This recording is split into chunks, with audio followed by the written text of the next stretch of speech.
कधी-कधी ना स्वामीकडे बघून मला असं वाटतं, की का हा इतका हुशार आलाय माझा स्वामी? मला हेच कळत नाही. आता काय झालं ते सांगते. आता काल स्वामीसाठी मला शूज किंवा सॅडल काहीतरी घ्यायचं होतं, की गावाकडे जायचंय.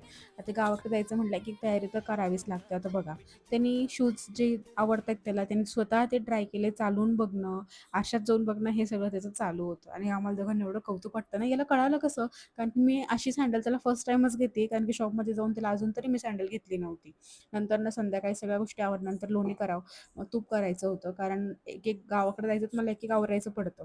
कारण ते बघा आता सगळ्या गोष्टी झाल्याच पाहिजे. कारण की गावाकडे आता मी थोडा दिवस राहणार त्याच्यामुळं प्रत्येक गोष्ट प्रॉपर झालीच पाहिजे. सकाळी टिफिन दिला त्यानंतर सगळ्यात मोठं काम होतं माझं फ्रीज आवरणं. आता स्वामीला तर खाऊ घालायचंच होतं, पण तो जरा उशिरा उठला होता तर माझ्याकडे एक 20-25 मिनिटं तर होतीच. आणि जोपर्यंत मी फ्रीज क्लीन करत नाही ना, तोपर्यंत मलाही करमत नाही. कारण मग काय भाज्या आहे, काय नाही तो संपवायच्या, काही मग टाकून द्यावं लागतात. आणि तसंही भाजीपाला खूप कमी घेते. जेव्हा